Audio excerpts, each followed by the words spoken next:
if you want a picture of the future, imagine a boot stamping on a human face forever.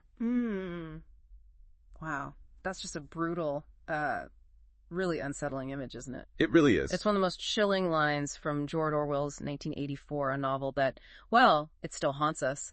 What kind of world actually creates that kind of desire? You know, what does it mean for power to be an end in itself, completely separate from morality or even truth?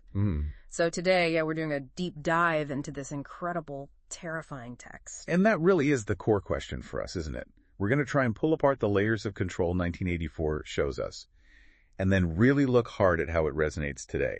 And I mean, not just politically, right? Right. But how it touches us emotionally, sexually, even how we use language, how we think. Is the real horror the obvious stuff like the telescreens, or is it something, I don't know, deeper, the slow death of meaning, of memory, of real human connection? Yeah, exactly. We'll explore how Orwell's methods, manipulating language, the psychological games, how they find these really unsettling echoes in our digital world now. We'll look at the novel as both like a political warning sign, maybe, and also a deep philosophical statement. We've got some great sources to help us unpack it all. Okay, so let's start where Orwell seemed to think it all began. With language. He had this really deep insight, didn't he, that controlling language is like the ultimate way to control thought. Absolutely. And if you control thought, you control reality itself. It's almost like if you can limit the words people have. You limit their thoughts, yeah. How did the party actually do that in the book? Well, you've really hit on something critical there, Newspeak. It wasn't just some abstract idea. It was a brutal, ongoing project. The whole point was to make thought crime thinking against the party literally impossible. By just stripping down the language, getting rid of all the shades of meaning, the nuances. Think about it. Why have a word like bad if you can just say ungood? Or excellent becomes double plus good. Right, simpler. It sounds simpler, but it's incredibly sinister. It's like linguistic surgery, removing the actual concepts needed for rebellion. If you literally don't have the words for an idea, you can't even think it. Exactly. That's how orthodoxy, correct thinking becomes unconscious, automatic. And then there's doublethink, which feels even weirder, more insidious. Oh, definitely. The ability to hold two completely contradictory beliefs in your mind at the same time and just accept both. And believe both, genuinely. Yeah.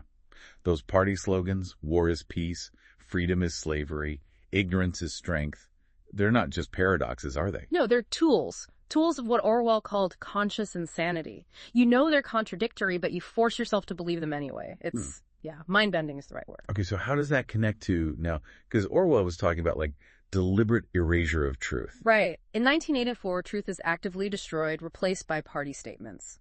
Today, it feels a bit different. We're facing what some people call semantic noise. Semantic noise. Yeah, just this overwhelming flood of information, of signals, often conflicting. Think about performative outrage online. Where people get angry for show. Kind of, yeah. Or for clicks, for validation, or just engagement maximized content stuff designed purely to keep you scrolling, reacting, not necessarily thinking.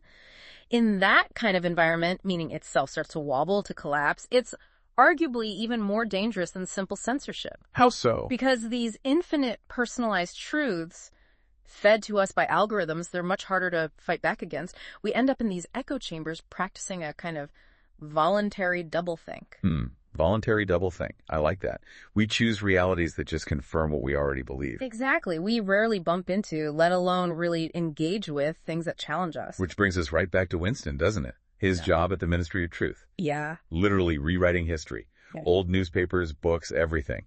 Making sure the party was always right, erasing anything inconvenient. All history was a palimpsest. Scraped clean and reinscribed exactly as often as was necessary. Yeah. It's terrifying, this idea that the past isn't fixed, that it can be changed whenever. And think about the parallel today. Winston used, razor blades, some glue? Right, physical tools. Today, it's algorithms. Our For You feeds are constantly being curated, tweaked, shaping what we see, what we believe, how we act. Truth isn't so much erased anymore. It's just drowned out. Exactly, drowned in noise. And now we've got deep fakes, AI-generated stuff. It's getting incredibly hard to know what's real, even if you're trying. It's sophisticated manipulation, not brute force. So with all that going on, the rewriting, the noise, Winston's diary, that feels like such a huge act of rebellion, doesn't it? Almost desperate. Oh, absolutely. Just writing things down, trying to hold on to objective truth, insisting that 2 plus 2 make 4. It was his anchor, a plea to some unknown future, trying to preserve something real. So what about today? Is just writing, trying to document reality? Is that still resistance in this flood of digital noise? That's a huge question, isn't it? How do we hold on to objective truth when it's constantly being challenged or just buried? It suggests we have a real responsibility, to think critically, support actual journalism, value the places that try to keep verifiable records. Okay, so the diary was his internal fight. But externally, the party was always watching. Big Brother is watching you. Those telescreens. Chillin'. Everywhere. And they weren't just watching, they were listening to, right? Transmitting and receiving. Simultaneously, yeah. You never knew for sure if you were being watched at any given moment. Which creates this constant low-level fear. Perpetual paranoia, Orwell called it. You censor yourself. Even your facial expressions face crime. And the parallel to today is, well, it's obvious, isn't it? Your smartphone, Alexa or Google Home, facial recognition, CCTV everywhere. It's pervasive. And then layer on top what Shoshana Zuboff called surveillance capitalism. These huge companies, their whole business model is built on sucking up our data. Not just to watch us. No. To predict what we'll do next and then actively nudge us, shape our behavior to make a profit, it's way beyond just watching. But here's the really interesting twist, I think. The key difference. In 1984, control came with terror, right? Fear of the thought police. Room 101. Absolutely. Brute force and fear. Today, Yep. it comes wrapped up as convenience, doesn't That's it? the crucial distinction. It's brilliant in a terrifying way. We engage in voluntary surveillance. We choose it. We make these little Faustian bargains every day, often without even noticing, trading privacy, autonomy. For what? An easier life? A smoother app experience? Frictionless UX, they call it. Exactly. Ordering pizza faster, getting a personalized news feed. And it leads to this dangerous passivity. Compliance becomes easy, almost invisible. The new compliance. Yeah. We let the machines decide for us. You might also like. And gradually, our own ability to judge, to think critically, it just weakens. It starts to atrophy. We stop asking why. Wow. Okay, that sounds quite clinical. But Orwell didn't shy away from the raw emotion, did he? The 2 minutes hate? No, he absolutely didn't. Winston described it as this hideous ecstasy of fear and vindictiveness, a desire to kill, to torture, to smash faces in. Horrifying. But he also said it was thrilling. Almost sexual. It was. The party were masters of emotional engineering. They deliberately manufactured this objectless rage. Objectless. Yeah, this intense, free-floating anger that could be directed anywhere, switched from Goldstein 1 minute to Eurasia the next like a flame of a blow lamp. That was the point. It served 2 purposes, really. It united everyone against a common enemy, diverting anger away from the party. And it provided this intense, almost orgasmic release. And we see chilling echoes today, don't we? Online outrage algorithms that promote the angriest content, digital pylons, mob behavior. Look, with Yuling divisions. Exactly. Polarizing society by constantly feeding that collective hatred and that feeling of shared hate. It can be incredibly powerful, weirdly bonding, even pleasurable for some. And it wasn't just hate they manipulated. Orwell showed how they hijack everything, even love and sex. The party deliberately suppressed sexual desire, channeled that frustration into hysteria, which then fueled war fever and leader worship. He understood something profound. When you make love, you're using up energy, and afterwards you feel happy and don't give a damn for anything. And they couldn't have that. They couldn't bear it. That's why eroticism was the enemy. Any energy, any passion spent on another person was energy not spent worshiping Big Brother. Personal pleasure was a threat. Which makes that whole section with Julia so raw, so poignant. Her rebellion was different, wasn't it? More pragmatic. Yeah, almost damified, as you said in the outline. If you kept the small rules, you could break the big ones. She was about finding pleasure, dodging the system. But Winston wanted more. He saw their affair, their sex, as a blow struck against the party, a political act. Definitely. For him, it was deeper. That room they rented above the shop, with the paperweight. It became this tiny sanctuary, a pocket of the past, a desperate attempt to find real connection, real feeling. And remember, Winston's disgust towards party-proved relationships. Marriage only existed to beget children for the service of the party. Attraction was discouraged. Sex was just a duty. Exactly. Joyless, sterile, all that emotional energy had to be funneled towards Big Brother. Love, desire, Those were dangerous diversions. And ultimately, where does that lead? Where does this attack on love and connection end? Grimly, inevitably, it leads to Room 101. The ultimate breaking point. The party's final weapon, where they find your absolute deepest fear, your worst thing in the world, and use it to shatter you completely. For Winston, it was rats. Yes, and that desperate cry, it's just horrific. Do it to Julia. Do it to Julia. Not me. Julia, I don't care what you do to her. Tear her face off. Strip her to the bones. Not me. Julia. Not me. Oh, God. It's not just about pain. It's about forcing betrayal at the most fundamental level. That's the destruction of love. Because after that, you can't go back. You don't feel the same towards the other person any longer. The connection is broken. The inner self is conquered. So let's circle back to truth for a moment. In Orwell's world, it was systematically erased, rewritten. The past became that palimpsest. Right. Lies could literally pass into history and become truth. Total control over the record. And you contrasted that with today, where it's less erasure. And more overload. Drowning. Truth isn't necessarily gone, it's just lost in the semantic noise. This endless sea of alternative facts, conspiracy theories, personalized feeds. It becomes exhausting to sort through. Exactly. Critical discernment becomes exhausting. You're not always told what to believe, but you're given so many conflicting stories that maybe you just give up trying to find the real truth. It's too much effort. So does the end result end up being similar? Does drowning truth in noise work just as well as actively erasing it? That's the chilling question, isn't it? It certainly seems like it could achieve a similar outcome. Confusion, apathy, making it hard for any coherent opposition to form.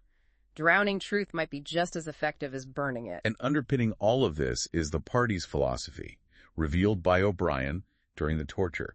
That stark, terrifying statement. The object of persecution is persecution. The object of torture is torture. The object of power is power. No higher goal, no utopia, just power for its own sake. Why is that framing so important? Because it strips away any pretense. That endless war isn't about winning, it's about consuming resources, keeping people poor and scared, fueling that war hysteria to maintain control. Right. And the torture. It's not really about punishment or even getting information. O'Brien is clear. They want to tear human minds to pieces and putting them together again in new shapes of your own choosing. To make you love Big Brother. Genuinely love him before they eliminate you. The system doesn't exist to achieve anything outside itself. It just exists to perpetuate itself forever. And living under that, it's not just political oppression, is it? It's this deep existential dread. Winston feels this constant weariness, this stagnation. Yeah, this ennui, this vague sorrow. It comes from the paranoia, sure, but also the erosion of individuality. No private emotions, no own life, and just the sheer mental effort of doublethink, that conscious insanity. It's soul-crushing. And does that cognitive weariness feel familiar at all today? I think it does, powerfully so. When sorting truth from fiction online is exhausting, when we offload our thinking onto algorithms, we risk that same atrophy of independent judgment, that mental fatigue. We get too tired to question, maybe, too overwhelmed. But amidst all this despair, Winston clings to one idea. If there was hope, it lay in the proles. Right, because the proles had stayed human. He saw their primitive emotions, their private loyalties, their loudness, their vitality, as something real, something the party hadn't stamped out. They seemed untouched, in a way. But was that real hope? Or was it another illusion, another form of control? That's the really tricky part. Were they hope or a kind of trapdoor? The party gave them controlled freedom, didn't they? Distractions like the lottery, cheap entertainment like pornosec. Keeping them busy. Keeping them politically apathetic. Focused on small, everyday problems, petty, specific grievances. They were poor, yes, stupefied by poverty, but they had just enough freedom to feel free. So their lack of political engagement actually helps the party. It stabilized the whole system. Their apathy, which looked like freedom, was actually essential to the party's control. So when meaning is attacked, when memory is rewritten, when connection is destroyed, what's left? What survives? Does anything. Maybe just that fragile idea Winston held on to. The secret doctrine that 2 + 2 make 4.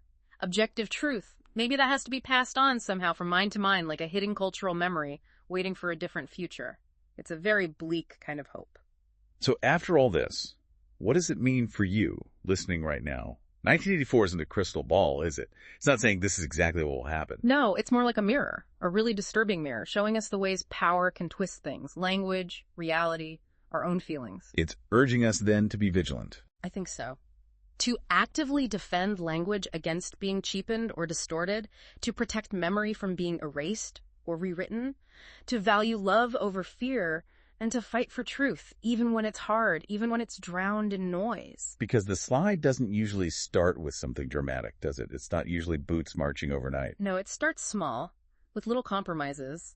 A shrug, a shortcut, staying silent when maybe you should speak up. It creeps in. We definitely don't live in the world of 1984. Not exactly. No, but maybe we're closer to its underlying logic than we'd like to think. Today's control feels different. It's often ambient. It's persuasive. And often we choose it, voluntarily. Terrifyingly, yes. We trade privacy for convenience. We might trade real connection for online outrage that gives us a buzz. We trade complex truth for easy answers. So the book's final haunting question isn't really, are we living in 1984? No, I think it's more like, are we willing to do the really hard, uncomfortable work to make sure we don't end up there, to resist those subtle erosions? So, maybe something to think about. If confusion is control, division is strength, engagement is compliance, became the new unspoken party slogans for our time. What does that mean for your choices? Each day, one convenience, one click, one tiny compromise at a time.